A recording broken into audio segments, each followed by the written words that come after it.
Assalamualaikum warahmatullahi wabarakatuh. Perkenankan nama saya Azim Mahavit Kusuma dan rekan saya Muhammad Fadil Nur Ihsan. Di sini kami ingin menunjukkan hasil analisis proses bisnis dari company konsultan pajak, di mana mereka memiliki kesulitan untuk di bagian SP2DK. Jadi untuk aplikasi yang akan kami sarankan itu adalah TaxTrack. Jadi kita bisa lanjut ke latar belakang masalahnya.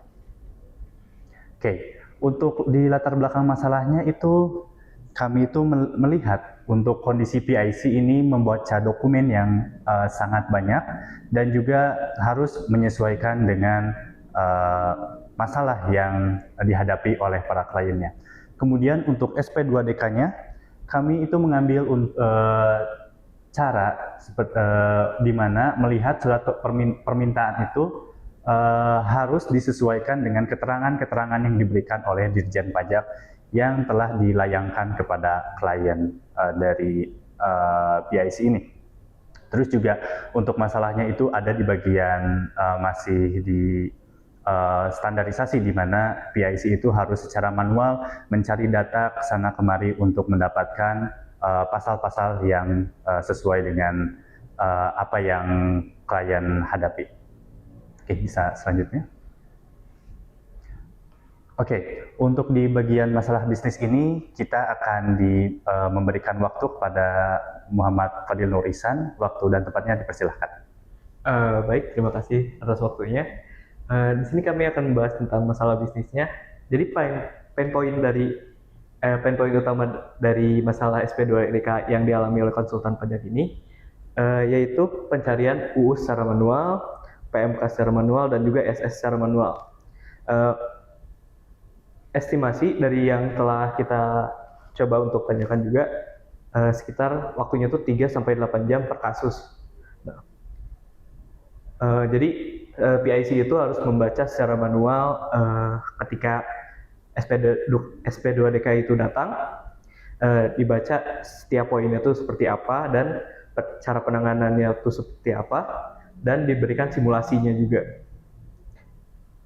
Terus nantinya akan melewati validasi yang sangat bertingkat, mulai dari PIC, team leader, lalu sampai ke direktur, dan ke klien, dan juga ke AR.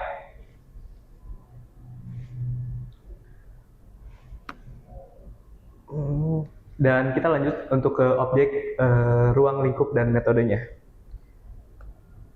Jadi untuk informasinya sendiri, sebelumnya kita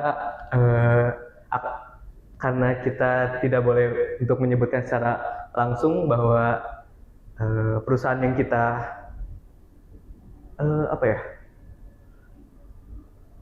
di mana PIC itu bekerja. Jadi kita mengatasnamakan perusahaan kantor konsultan pajak SCJ yang fokus pada penanganan SP2DK dari pemesanan jasa hingga pelaporan dan klarifikasi akhir. Informasinya sendiri itu adalah PIC konsultan pajak yang menjalankan proses dan mengalami pain point langsung, riset regulasi, penyusunan analisis, revisi, dan juga validasi. Metode analisis yang kita gunakan adalah wawancara semi-struktur, proses walkthrough, studi dokumen, flowchart, E2E, BPMN, 5Y, resiko, dan ROI simulasi. Untuk flowchartnya sendiri bisa dijelaskan oleh Azima. Oke, sebelum kita masuk ke bagian masalah PIC yang akan kita selesaikan, kita lihat dulu dari high level bagaimana perusahaan ini atau konsultan pajak ini bekerja. Jadi pertama-tama dari bagian sisi klien, di bagian atas, klien mendapatkan surat dari Dirjen Pajak, di mana mereka mendapati masalah yang nantinya akan masuk ke marketing yang ada di perusahaan konsultan pajak. Nah, dari marketing itu akan diteruskan lagi tugasnya ke tim leader. Nah, di mana tim leader ini akan memberikan tugas dari klien tersebut kepada PIC yang ditunjuk oleh tim leader. Nah, untuk di bagian PIC sini, mereka akan menyiapkan dokumen, draft dokumen, kemudian mencari pasal-pasal yang sesuai dan lain sebagainya yang akan kita coba selesaikan.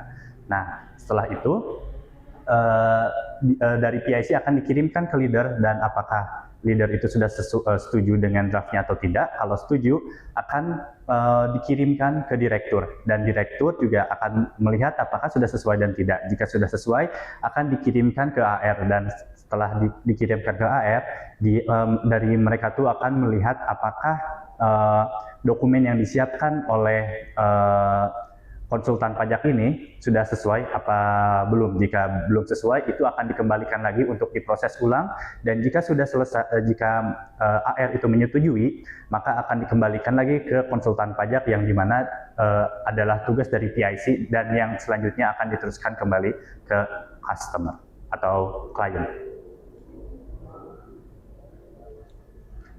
Oke, untuk analisis 5 whys, untuk melihat bagaimana pain point yang si PIC itu dapatkan, kita memiliki beberapa pertanyaan.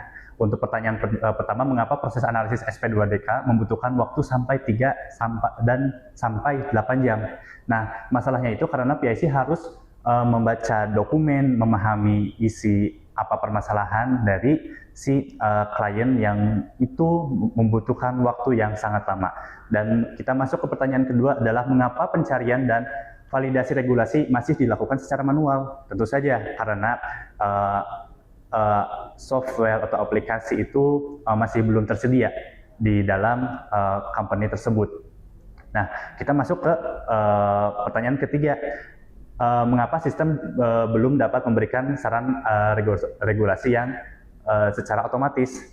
Nah, di sini tuh karena dokumen SP2DK dan sumber regulasi itu belum bisa dihubungkan melalui mekanisme ekstraksi dokumen, karena tiap tahun itu atau tiap beberapa waktu itu peraturan akan sering berubah-ubah. Nah, kemudian kita masuk lagi ke pertanyaan yang keempat, itu adalah mengapa dokumen dan sumber regulasi belum terintegrasi? Nah, di sini kita baru bisa melihat karena regulasi masih dicari dari berbagai sumber dan terpisah, belum tersedia knowledge base perpajakan yang terstruktur, diperbaharui, dan dapat diproses oleh AI, di mana itu mempercepat waktu pengerjaan. Dan di pertanyaan terakhir adalah mengapa knowledge base dan sistem AI itu belum tersedia. Nah, di sini baru kita bisa menjawab adalah karena proses analisis sebelumnya sepenuhnya mengandalkan pengalaman dari PIC tersebut. Secara pasal belum menjadi prioritas pengembangan dari sistem. Oleh karena itu, kita masuk sebagai solusi dari masalah tersebut. Oke, untuk selanjutnya BPMN SIS, saya berikan lagi waktu dan tempatnya kepada Fadil. Ya. Baik, di sini kita akan melihat dari BPMN SIS yang telah kita bikin.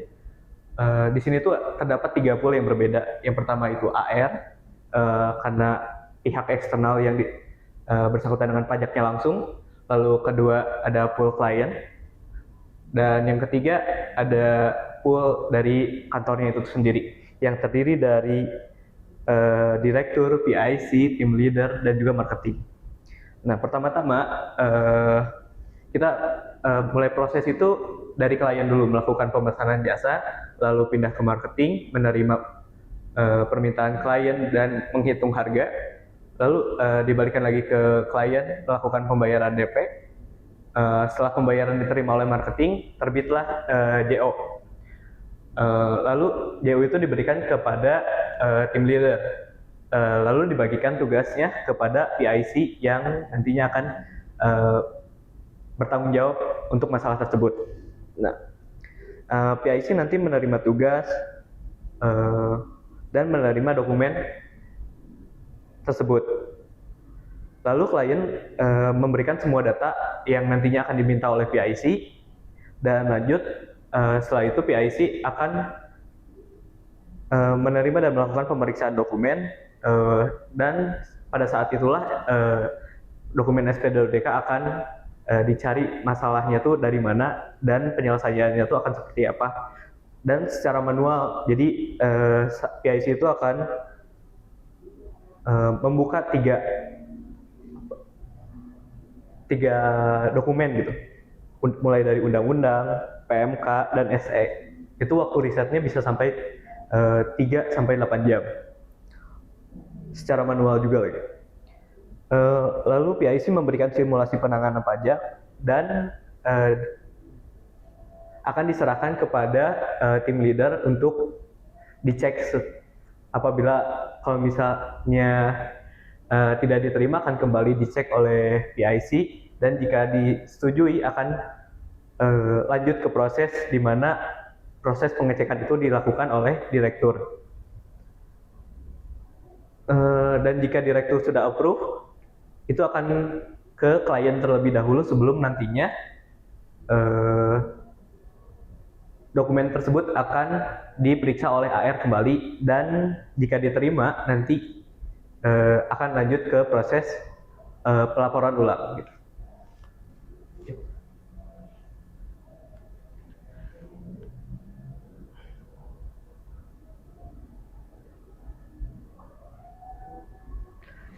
Bottleneck dan baseline dari SX itu regulasinya tersebar. UU, PMK, peraturan DJP, dan sumber hal lain harus ditelusuri satu persatu.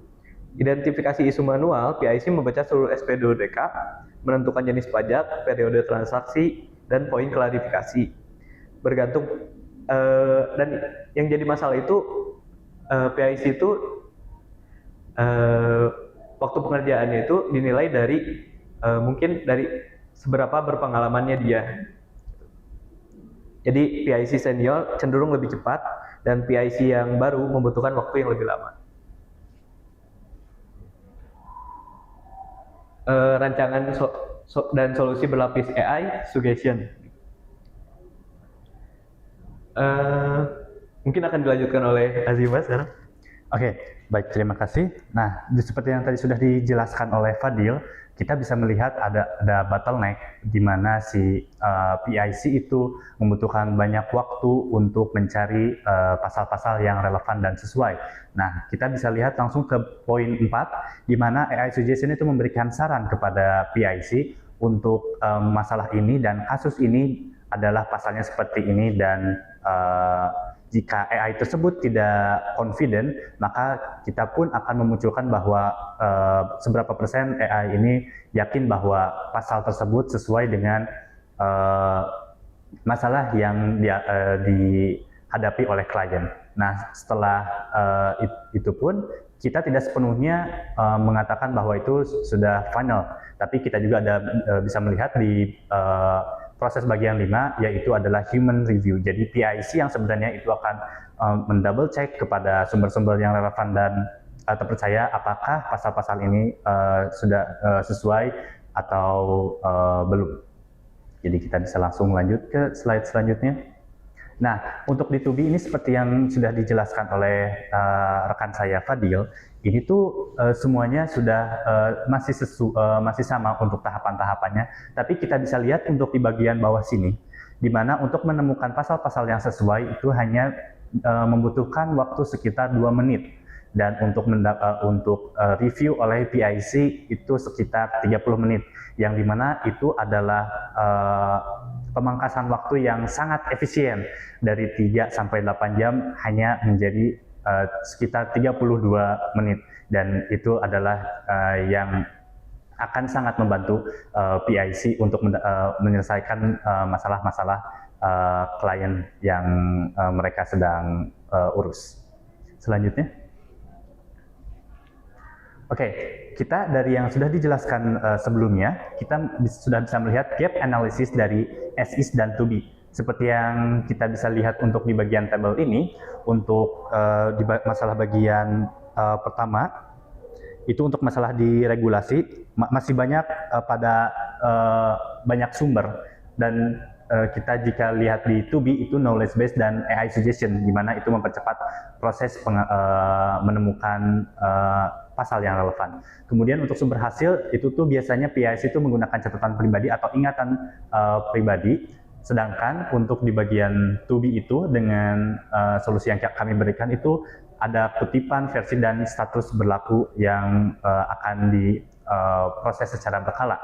Nah, kemudian untuk waktunya juga seperti yang sudah saya jelaskan sebelumnya itu mengalami uh, uh, efisiensi yang sangat signifikan. Juga untuk di bagian referensi akurasi itu karena seperti yang sudah dijelaskan sebelumnya itu bergantung dengan pengalaman PIC. Dengan di bagian tubi ini kita bisa menambahkan poin-poin yang mungkin PIC akan terlewat saat mencari atau menelaah dari bagian pasal-pasal yang harus ditambahkan. Untuk reward substansial itu juga kita bisa melihat efisiensi di mana untuk B2B ini lebih efisien dibanding dari SS, di mana SS itu di sekitar 35%. Untuk audit itu jika kita ingin melakukan audit untuk pasal-pasal yang klien hadapi itu agak kesulitan karena harus berdiskusi dengan PIC atau dengan tim leader, tapi dengan di bagian 2B ini untuk masalah audit itu akan lebih mudah dari sisi direktur, tim leader atau sesama PIC. Selanjutnya. Oke, untuk di bagian sini saya kembalikan kembali kepada Muhammad Fadil Nurusan. Waktu dan tempat dipersilahkan.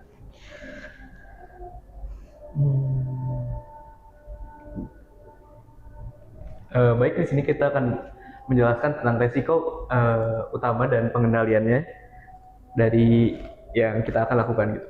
Jadi resiko yang pertama adalah AI menyarankan pasal yang tidak relevan. Itu levelnya juga tinggi. Untuk pengendaliannya sendiri kita akan menggunakan kutipan wajib, review PIC, dan juga dataset uji. Untuk resiko yang kedua, ada regulasi yang dicabut atau berubah. Levelnya pun tinggi. Pengendaliannya kita bisa melakukan metadata status, versioning, dan juga pembaruan yang rutin. Untuk resiko yang ketiga, OCR, salah membaca angka atau identitas. Levelnya juga sangat tinggi. Pengendaliannya kita bisa menggunakan confident per file dan juga verifikasi data kritis. Untuk yang resiko keempat, kebocoran dokumen pajak, itu levelnya juga tinggi. Pengendaliannya kita bisa menggunakan role based, inskripsi, audit trial, dan juga retensi yang terbatas. Untuk resiko yang kelima, automation bias, itu levelnya juga sedang. Pengendaliannya human approval dan pelatihan pengguna. Dan yang terakhir resikonya adalah sistem tidak tersedia, level sedang. Pengendaliannya fallback manual dan backup proses. Untuk ROI di bagian sini, kita seperti yang bisa dilihat itu untuk di tahun pertama mengalami peningkatan, dan juga untuk di bagian untuk pemrosesan dan review PIC itu seperti ini. Dan jika kita lihat di tabel selanjutnya,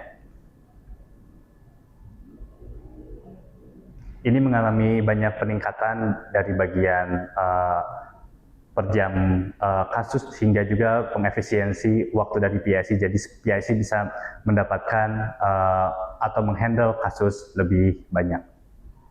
Selanjutnya.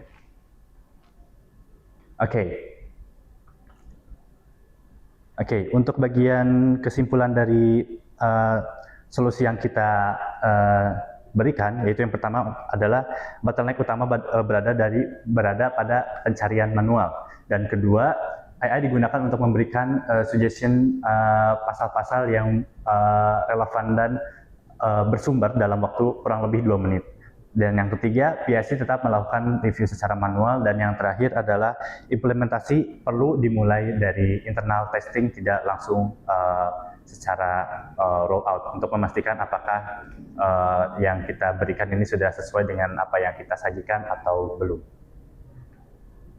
Oke. Baik, itu adalah solusi dari tim kami berikan. Mudah-mudahan ini bisa dipahami dan digunakan untuk proyek yang nyata. Kami kami akhiri cukup sekian. Wabillahi taufiq wal hidayah. Wassalamualaikum warahmatullahi wabarakatuh.